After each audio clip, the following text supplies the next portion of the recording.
Alors, je reprends un petit peu la suite de mes vidéos sur la gestion d'une salle.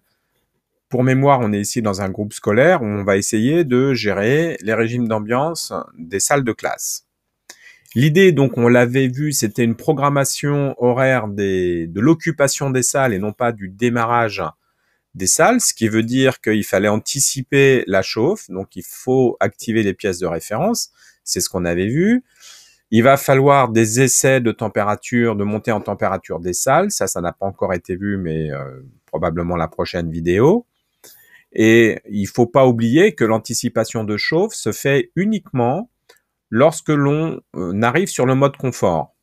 Lorsqu'on arrive sur le mode pré-confort, il n'y a pas d'anticipation de mise en marche du chauffage, et évidemment en protection hors gel et en économique non plus. Donc l'idée, ça pourrait être de passer en confort au début d'occupation, puis en pré-confort, et ensuite de déléguer aux détecteurs de mouvement d'utiliser leur entrée-présence pour passer de pré-confort en confort, mais en faisant attention de ne pas passer en mode confort lorsqu'on est en écho, ce qui veut dire qu'il faudrait désactiver les détecteurs de mouvement lorsqu'on est en mode écho. C'est ça un petit peu, voilà, on va essayer de voir un petit peu comment ça peut se faire. Je représente rapidement une salle, un petit peu le matériel dont on dispose. Donc là, on va juste utiliser nos détecteurs de mouvement qui vont agir donc sur le RXB. On a bien sûr quelque part le RMB en tête d'installation qui nous donne les consignes globales de fonctionnement, et on a notre sonde, notre appareil d'ambiance ici, une sonde QMX3. Je vais être un petit peu plus précis sur le fonctionnement du RXB et en particulier son état de fonctionnement. Il y a des priorités. Alors, lui arrive, par exemple, il passe en mode protection si la fenêtre est ouverte. Ça, c'est en niveau de protection, c'est en niveau 1, c'est-à-dire c'est le niveau le plus élevé. Il y a un niveau encore plus élevé, qui est quand on le commande directement par ACS. Mais là, bon, c'est pas le fonctionnement normal. On est en niveau 1 de priorité, niveau le plus élevé, pour les modes de protection. En niveau 2, on a le mode de confort qui peut être envoyé directement par le RMB, c'est-à-dire qu'il peut mettre toute une zone en mode confort temporaire, par exemple, mais ça sera un ensemble de RXB qui seront mis en mode confort temporaire, et ça sera prioritaire par rapport à une occupation programmée, par exemple, qui est en niveau 3. Tout ça, ça paraît logique. Ce qui est plus embêtant, c'est de voir que au niveau 3, donc le passage en mode confort, on peut l'avoir alors soit par une détection de présence. Donc là, aussi longtemps qu'il y a présence, a priori, on reste en confort, ou par un mode confort temporaire, c'est-à-dire pour une durée qui est réglée dans le RXB, on aura une prolongation du mode confort. Alors oui, sauf si, par exemple, j'ai une entrée détection de présence, et que à 15 heures, si à 15h30, on passe en mode écho, comme c'est au même niveau, c'est le mode écho qui l'emporte. Je lance le mode confort pour 3 heures, j'étais en mode écho. Ici, j'étais en écho, donc probablement, je passe en mode confort. Bon, ça change rien. Je repasse en mode écho, et à ce moment-là, ça devient prioritaire. Donc ça fait des petits dysfonctionnements qui sont pas évidents à voir. Et personnellement, je me suis retrouvé avec l'idée que c'est le dernier qui parle qui a raison. Le dernier qui parle qui est servi. Regardons un petit peu l'histoire des consignes. À chaque mode de fonctionnement, confort, pré-confort, écho, hors-gel, est associée une consigne de température. Où est-ce qu'on les règle? On trouve ce réglage au niveau du RMB. C'est ce qu'on appelle les consignes de zone. On a une consigne confort, une consigne pré-confort, une consigne écho, mais on n'a pas de consigne de protection. On n'a que ces 3 consignes-là.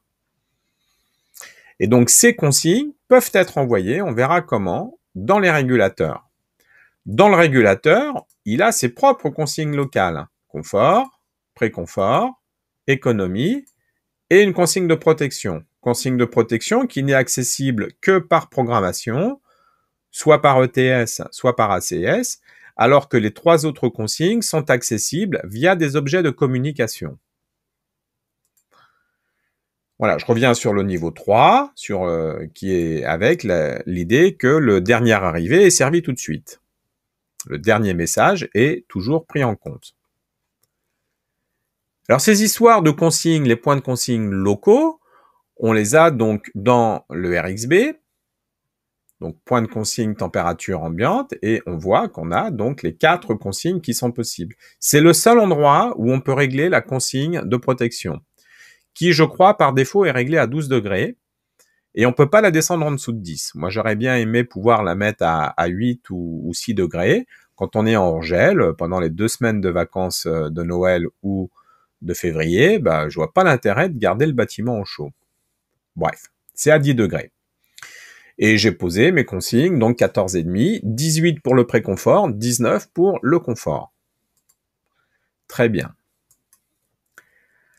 Dans le réglage du RMB, on a le réglage de la zone donnée, on va la valider bien sûr, et il ne faut pas oublier de lui dire que les consignes qu'on va mettre au niveau du RMB sont prioritaires par rapport aux consignes locales du RXB. En activant ce paramètre-là, ça veut dire que quand vous réglez vos consignes sur le RMB, elles seront transmises à tous les RXB de la zone. C'est important. Alors, la première idée qu'on va essayer de développer, c'était donc d'utiliser les détecteurs de mouvement pour basculer de préconfort en confort. On l'a vu, ça impose de verrouiller les détecteurs lorsqu'on est en mode éco ou lorsqu'on est l'inverse du confort préconfort.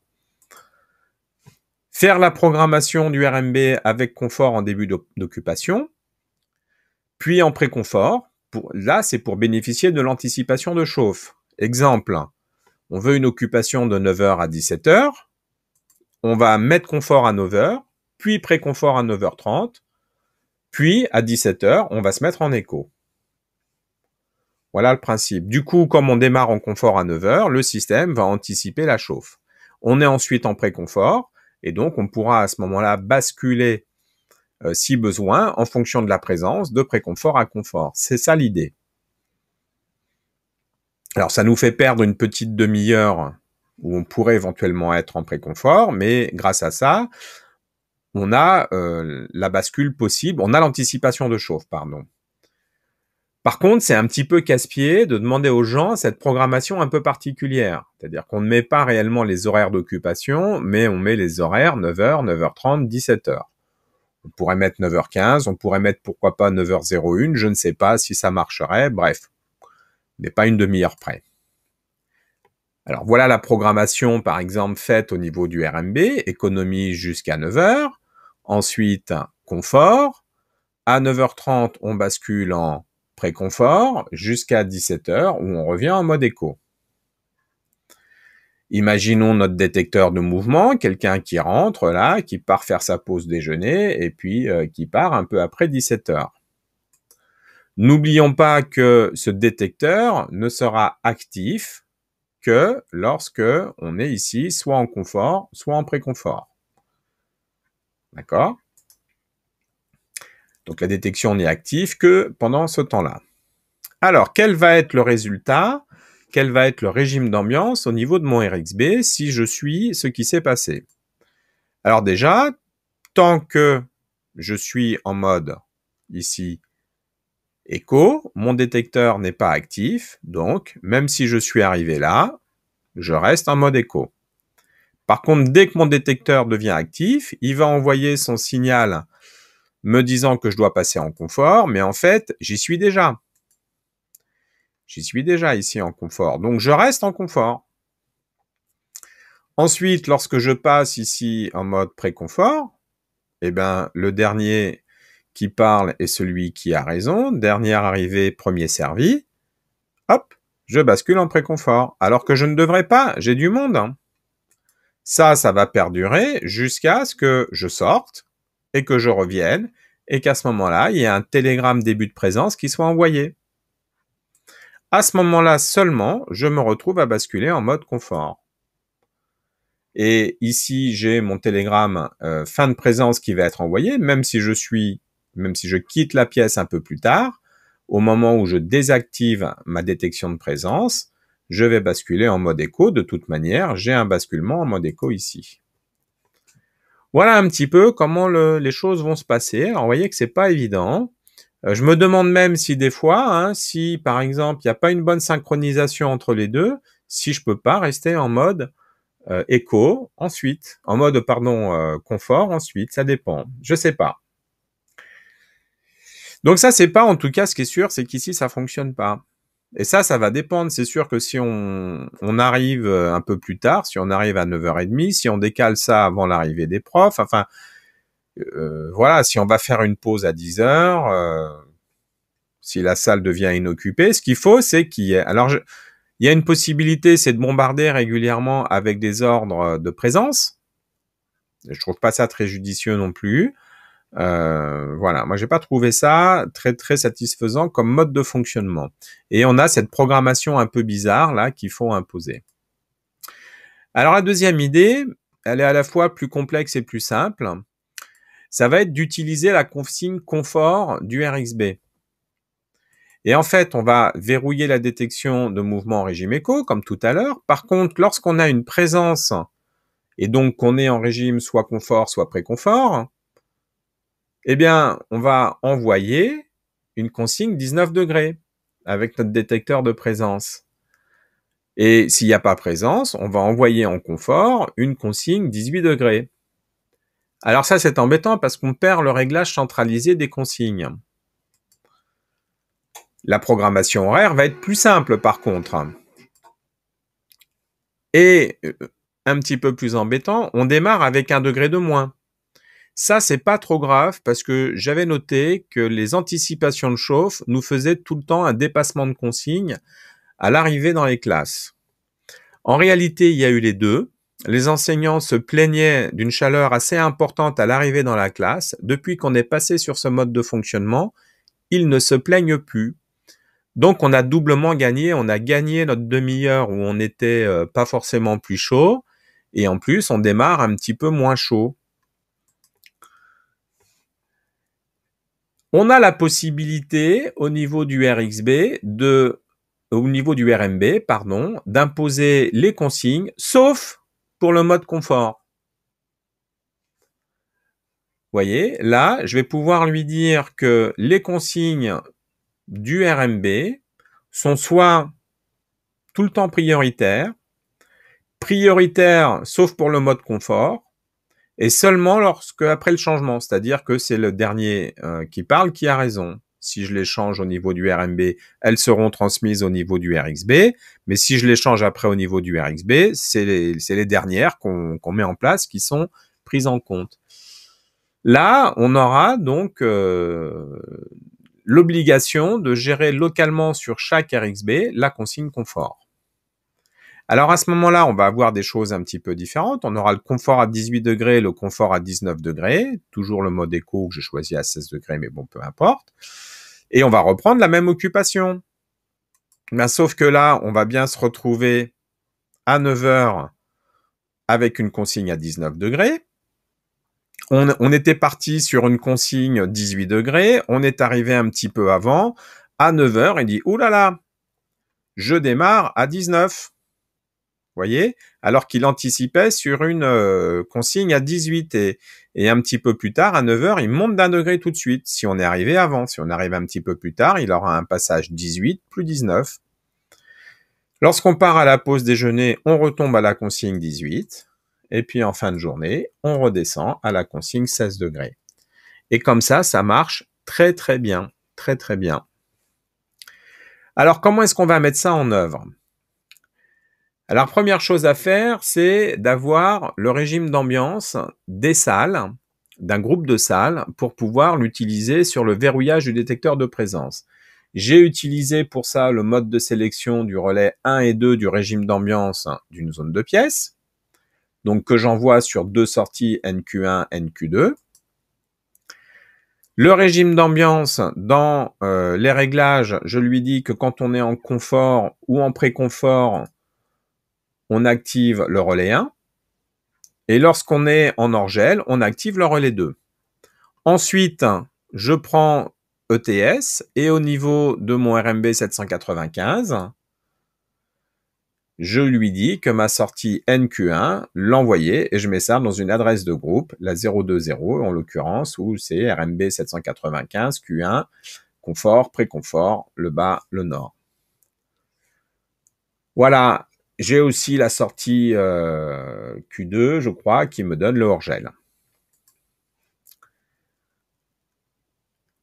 On va configurer maintenant nos détecteurs de présence. On va utiliser la partie détecteur de présence CVC, donc ce qui nous donne un petit peu une détection qui soit pas trop rapide. Donc il faut qu'il y ait quelques mouvements pendant 3 minutes. Nombre de mouvements, c'est ça, 5 minutes, 3 mouvements pour qu'on dise qu'il y a quelqu'un. Très bien, donc c'est pas un démarrage aussi rapide que s'il y a quelqu'un qui marche dans la salle. Ça met un peu plus de temps, quelques minutes de plus à démarrer, mais c'est pas très grave. Si une présence CVC, ah oui, pardon, dans un premier temps, le verrouillage du détecteur de présence, donc oui, si l'objet de blocage vaut 0. Donc ça, c'est à voir en fonction de la façon dont on détecte qu'on est en mode. Moi, j'ai activé si on était en mode confort, pré-confort. Et donc, quand on n'est pas en mode pré-confort, confort, pré-confort, c'est qu'on est en écho ou hors-gel. Voilà. Et donc, en écho ou hors-gel, les détecteurs CVC, ils seront pas actifs. Ensuite, on va regarder le début d'une présence CVC et on va donc envoyer un télégramme marche, parce que j'utilise ça toujours pour avoir la valeur tout ou rien, mais là, j'en parle pas d'une présence CVC. Mais la partie qui m'intéresse, là, c'est le deuxième télégramme où j'envoie une valeur 16 bits, température de 19 degrés en début de présence. Et je n'envoie pas ça de manière cyclique. Ensuite, en fin de présence, j'envoie un deuxième télégramme sur une valeur 16 bits en valeur 18 degrés. Voilà comment j'obtiens mes deux consignes, pré-confort, confort. Finalement, mon régulateur RXB ne sera jamais en mode pré-confort. Il sera soit en confort, consigne 19 degrés, soit en confort, consigne 18 degrés.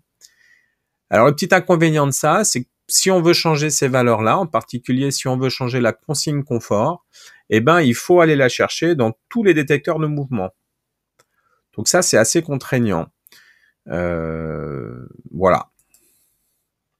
Programmation de l'ensemble. Alors avec ETS, on a notre sonde qui va nous donner quelques informations. On a notre RMB, on a notre détecteur de mouvement, on a notre RXB. Le RMB, on va lui prendre donc la sortie Q1 avec ETS donc qui est envoyé sur une adresse de groupe. On va récupérer ça sur le verrouillage présence du détecteur de présence et on va relier tout ça dans une adresse de groupe, la 026 en l'occurrence, et donc que j'ai appelé RMB 795. Voilà, vous aviez vu le nom tout à l'heure. Le début de présence et la fin de présence, CVC bien sûr, les objets 18 et 20. Donc je vais les regrouper, les envoyer tous les deux dans la consigne confort de chauffage du RXB, qui est l'objet 31. On va relier ça, on va mettre tout ça dans une adresse de groupe, la 366 en l'occurrence. Le régime d'ambiance actuel, je vais le récupérer à partir du RXB et je vais envoyer ça dans mon appareil d'ambiance QMX pour qu'il puisse afficher son régime d'ambiance. Donc il me dira soit je suis en écho, soit je suis en confort, soit je suis en hors-gel. Voilà, et je lui ai mis l'adresse de groupe. Voilà, c'est pas si compliqué, mais il y a les subtilités du RXB et en particulier du passage en mode confort qui sont pas si évidentes que ça à gérer. Finalement, ça, depuis 1 an que ça tourne plutôt bien. Ça tourne même plutôt mieux qu'avant. Avant, c'était une détection de présence qui ne fonctionnait pas très bien, en fait. Alors, je m'en suis rendu compte, j'ai fait ça dans plusieurs bâtiments. Ça marchait très bien dans notre école toute récente, bâtiment basse consommation. Dans l'autre école, ça fonctionnait moins bien et je comprenais pas pourquoi. Pas tout simplement pour ce que je vous ai dit. Et alors pourquoi ça fonctionnait dans l'autre école? Parce que comme l'école est plutôt bien isolée, il y a une inertie thermique importante et en fait, ils ressentaient pas le frais de qu'ils ressentaient dans la deuxième école où une erreur de consigne d'1 degré se ressentait assez vite. Voilà, le pourquoi du comment. Alors qu'est-ce que je vais faire comme autre vidéo par la suite? Comme j'ai parlé un petit peu de l'état CVC, des différentes zones, je pourrais parler de comment je récupère tout ça pour avoir, est-ce que l'école est occupée? Est-ce que le haut de l'école est occupé? Est-ce que le bas de l'école est occupé? Est-ce que la cantine est occupée? Est-ce que le groupe scolaire est occupé? Et en fonction de ça, voir comment je gère les éclairages extérieurs pour ne pas avoir d'horloge finalement d'éclairage extérieur et qu'indirectement, la gestion des horaires des zones suffise à gérer les éclairages extérieurs. Donc ça, c'est pas très très compliqué, c'est 2-3 fonctions logiques, voilà. Et puis, oui, il y a les essais. Alors j'avais parlé de montrer les essais de CTA, mais ça, il faut vraiment que je réfléchisse à comment présenter ça. Et puis, les essais tout simplement d'anticipation de chauffe. Donc peut-être mettre les essais d'anticipation de chauffe avec la gestion globale des éclairages extérieurs et des modes CVC de l'école, parce que les deux sont liés en fait. On a des petites choses qui sont un petit peu casse-pieds, ça marche, oui, ça marche pas si mal, voilà. N'hésitez pas à me faire des demandes dans les commentaires et puis à me dire si vous avez apprécié la vidéo. Bonne soirée!